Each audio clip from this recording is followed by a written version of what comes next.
Channel को subscribe करें और घंटी वाले बटन को दबाएं। करें। धर्मानुरागिनी प्यारी जनता, हम सब लोग अपनी अपनी हालतों को अच्छी तरह से जानते हैं।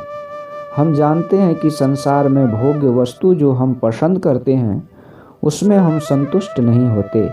हम जानते हैं कि हमारी तरह हमारे मित्रगण भी भोग्य वस्तु को भोग कर संतुष्ट नहीं होते।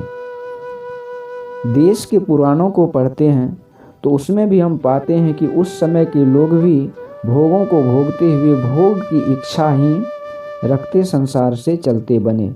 हम लोगों की भी हालत ऐसी ही है। फल क्या होगा? जिस इच्छा से जो शरीर छोड़ता है उसी चक्र में वह घूमता है, उस चक्र में बारंबार पड़ा रहता है। इस चक्र में चैन नहीं, शांति नहीं। लोग चैन चाहते हैं, शांति में सुख चाहते हैं, परंतु शांति में सुख का मुख कभी नहीं देख पाते। संतों ने कहा शांति में सुख नहीं है, ऐसी बात नहीं है। संत लोग जानते हैं, उसे जानो। कबीर साहब, गुरु नानक साहब भी संत और ऋषि मुनि कहते हैं कि वह शांति स्वरूप परमात्मा है। संसार में हम सभी पदार्थों को एक ही बार होते नहीं देखते। 5 तत्वों में पहले आकाश है, फिर वायु है, अग्नि, जल और तब पृथ्वी। सौर जगत में पहले आकाश है। सौर जगत और कितने हैं? सौर जगत स्थूल है। स्थूल बिना सूक्ष्म के नहीं हो सकता, सूक्ष्म भी बिना कारण की नहीं हो सकता। इस तरह जगत को 3 भागों में बांट सकते हैं, स्थूल, सूक्ष्म और कारण। ये तीनों मायामय है। इन तीनों के अंदर रहने से शांति में सुख नहीं। सृष्टि क्रम को समझकर जैसे बिना कारण के सूक्ष्म नहीं और बिना सूक्ष्म के स्थूल नहीं, इसी तरह सृष्टि का उपादान कारण प्रकृति व महाकारण है। इससे भी परे परमात्मा है। प्रकृति पार प्रभु सब उर्वासी, ब्रह्म निरीह विरज अविनाशी। भगवान श्री कृष्ण के वचन में पढ़ने से मालूम होता है कि अपरा प्रकृति जड़ात्मिका है, उससे परे परा प्रकृति है। इस दोनों से परे जो है वह परमात्मा है। वही नित्य है, सत्य है, अटल है, ईश्वर है, खुदा है, गॉड है। जब तक उसको कोई नहीं पकड़ते तब तक शांति नहीं। उसी को पकड़ने के लिए संत महात्मा कहते हैं वह परम प्राचीन, परम सनातन है। वह एक ही एक है। वह इतना व्यापक है कि उससे अधिक व्यापक कुछ नहीं है। वह ससीम नहीं है। ससीम मानने से नहीं बनेगा, नहीं। ससीम से परे ससीम कहने पर भी नहीं बनेगा। सब ससीम ही ससीम नहीं हो सकेगा। ससीम के परे असीम है, असीम के परे कुछ नहीं हो सकता। सबसे परे का वही है, वही शांतिमय है। उसको पकड़ने से कोई शांति पाता है, उसको पहचानने से शांति मिलती है। उसके शासन से कोई बाहर नहीं जा सकता, इसलिए वह ईश्वर कहलाता है। संसार में स्थूल सूक्ष्म का भेद समझने पर मालूम होता है कि स्थूल से सूक्ष्म का मंडल बड़ा है और स्थूल से सूक्ष्म स्वाभाविक समाया हुआ होता है। 5 तत्वों में आकाश सबसे सूक्ष्म है। यह 4 तत्व में व्यापक है। वायु अपने से 3 तत्वों में व्यापक है। इसी तरह अग्नि 2 तत्वों में और जल 1 तत्व मिट्टी में व्यापक है।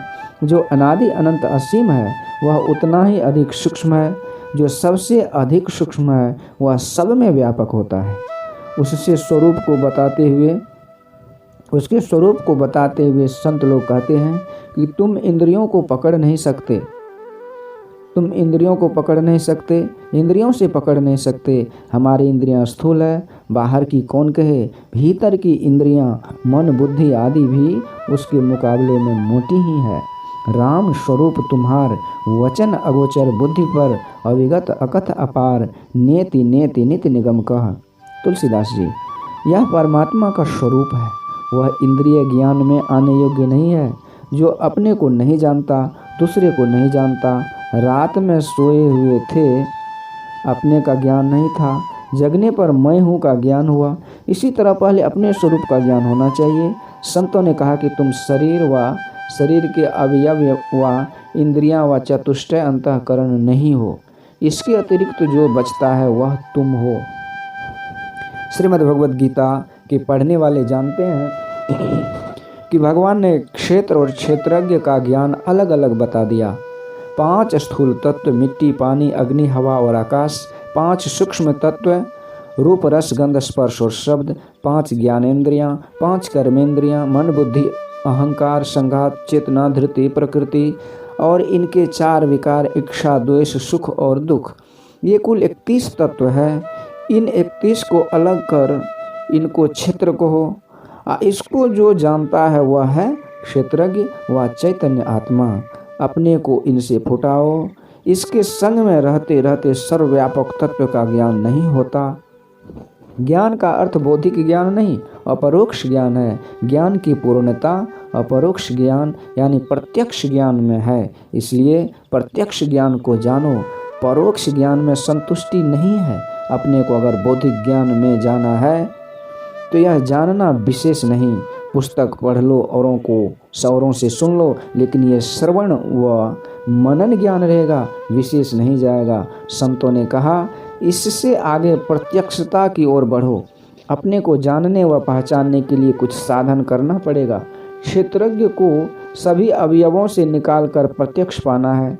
जैसे दूध से घी को अलग निकाल लेते हैं, तुम्हें अपने स्वरूप से ही ईश्वर का दर्शन करना चाहिए और किसी भी तरह से ईश्वर दर्शन नहीं हो सकता।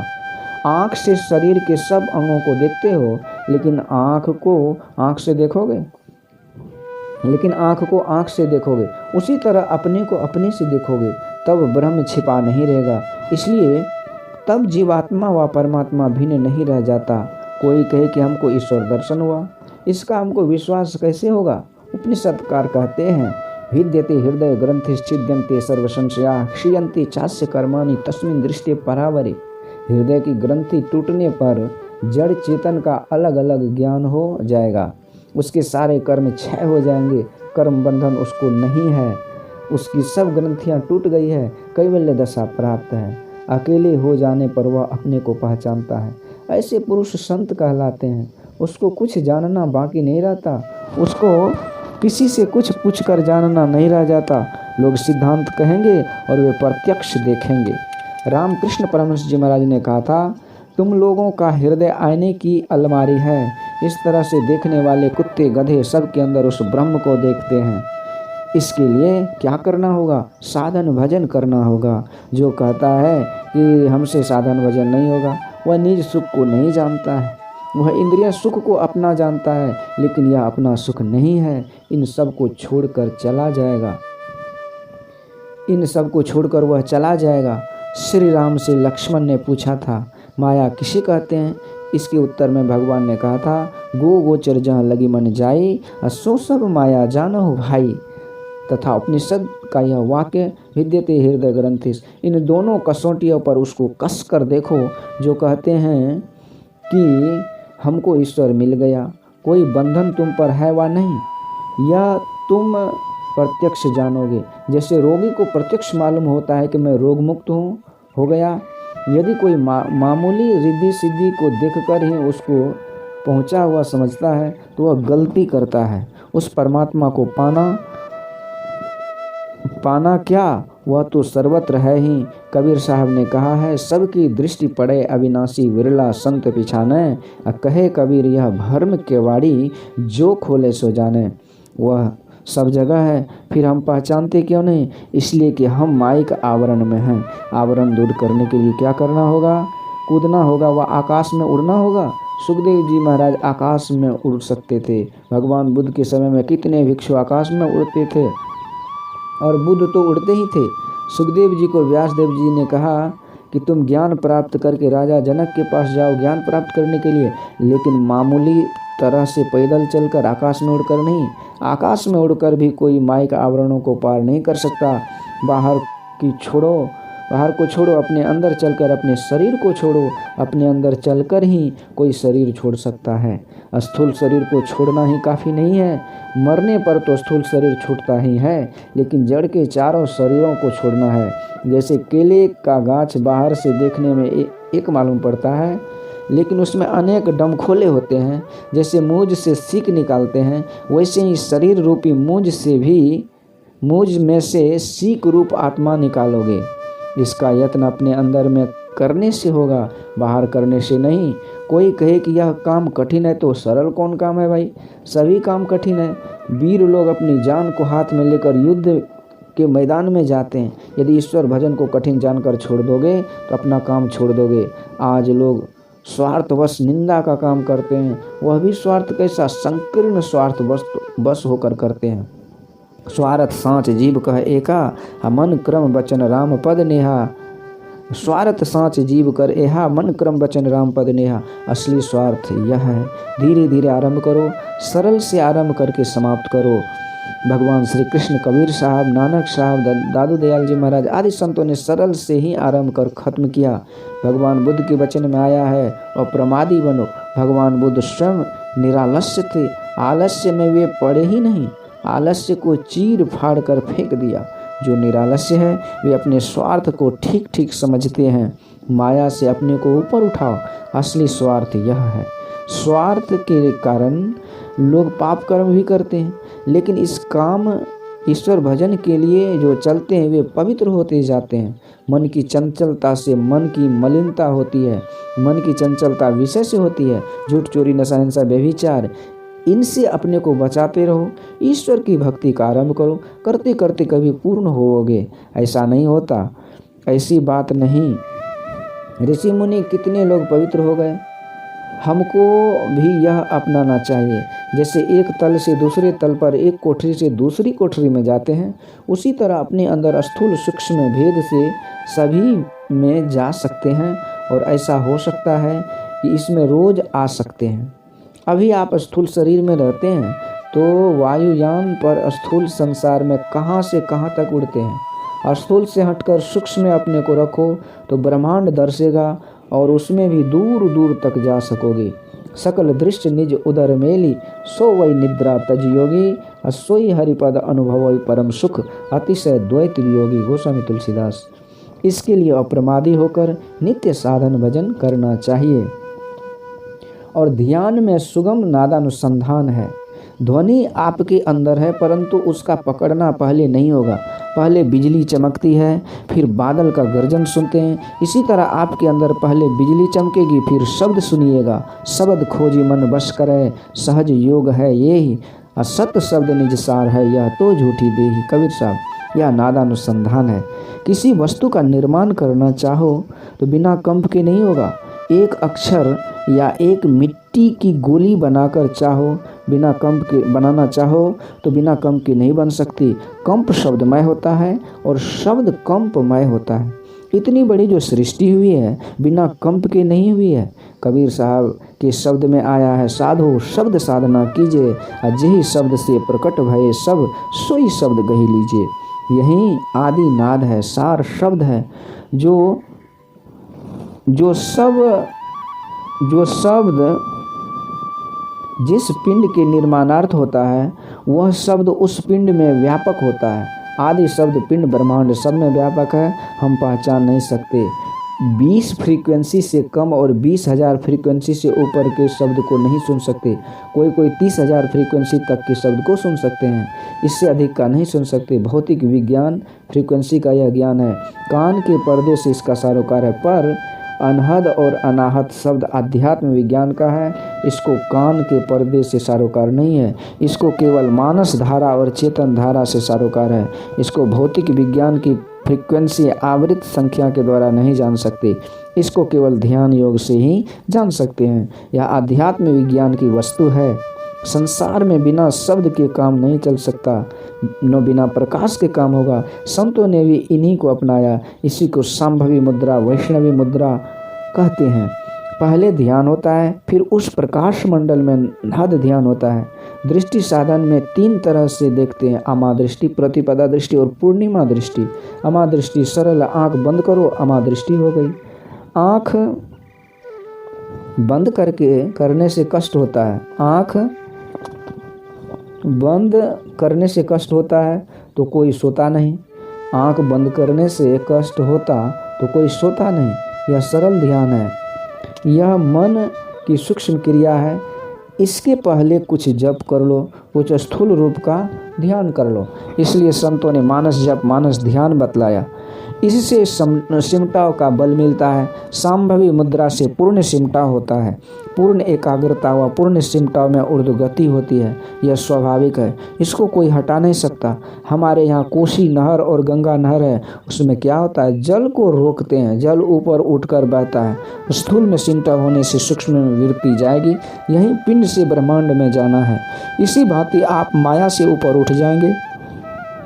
यूँ तो माया के ऊपर स्वरूपता आप हैं ही, लेकिन उसका प्रत्यक्ष ज्ञान आपको नहीं होता। ध्यान बिंदु उपनिषद में आया है, यदि शैल समम पापम स्तरणम वो योजनम विद्यते ध्यान योगे न नान्यो विध कदाचन। कई योजन तक फैला हुआ पहाड़ के समान यदि पाप हो तो वह ध्यान योग से नष्ट हो जाता। इसके समान पापों को नष्ट करने वाला कभी कुछ नहीं हुआ है। ऐसा इसलिए होता है कि एक बिंदुता में पूर्ण सिमटा होता है। बिंदु में स्थान है, परिमाण नहीं। बीजाक्षरम परम बिंदुम नादम तस्यु परिस्थितम सशब्दम चाक्षर क्षीणे निशब्दम परमम पदम। परम बिंदु को किसी ने नहीं देखा। परम बिंदु का परिणाम स्थूल में कोई बता नहीं सकता। पेंसिल की नोक से जो चिन्ह होता है वह असली बिंदु नहीं है। तेजो बिंदु परम ध्यानम विश्वात्म हृदय संस्थितम। यह पूर्ण सिमटाव के लिए है। इसके पूर्व मानस जप, मानस ध्यान से अपनी एकाग्रता का बल कुछ बढ़ा लो। इससे आगे बढ़ना है एक बिंदुता के लिए। फिर वहाँ से नाद अनुसंधान करो। नाद में अपने उद्गम स्थान पर खींचने का स्वभाव होता है। जैसे चुंबक लोहे को खींचता है, जो शब्द ऊपर से आता है उसको जो पकड़ेगा वह ऊपर खींच जाएगा। भगवान श्री कृष्ण ने कहा है, योग का उल्टा फल नहीं होगा। इसका मतलब है कि योग आवागमन से रहित करता है। उल्टा फल है कि माया में फंसकर रखें, ईश्वर की ओर नहीं जाने दें। सो नहीं होता है। जब से इसका आरंभ होता है इसके बीज का नाश नहीं होता।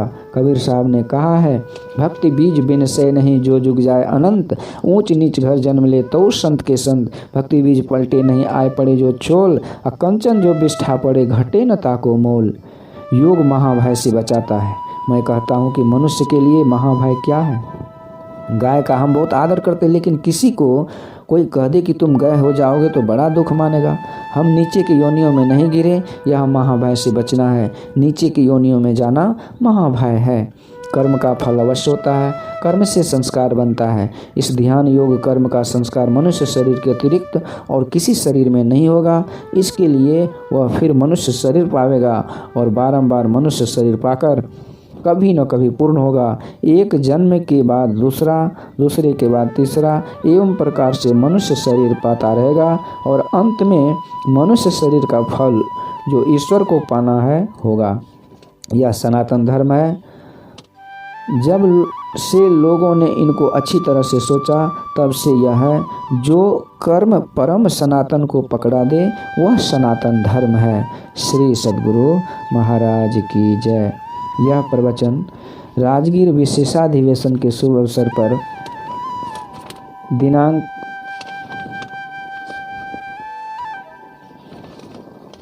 30/11/1966 ईस्वी को प्रातःकालीन सत्संग में हुआ था। श्री सद्गुरु महाराज की जय।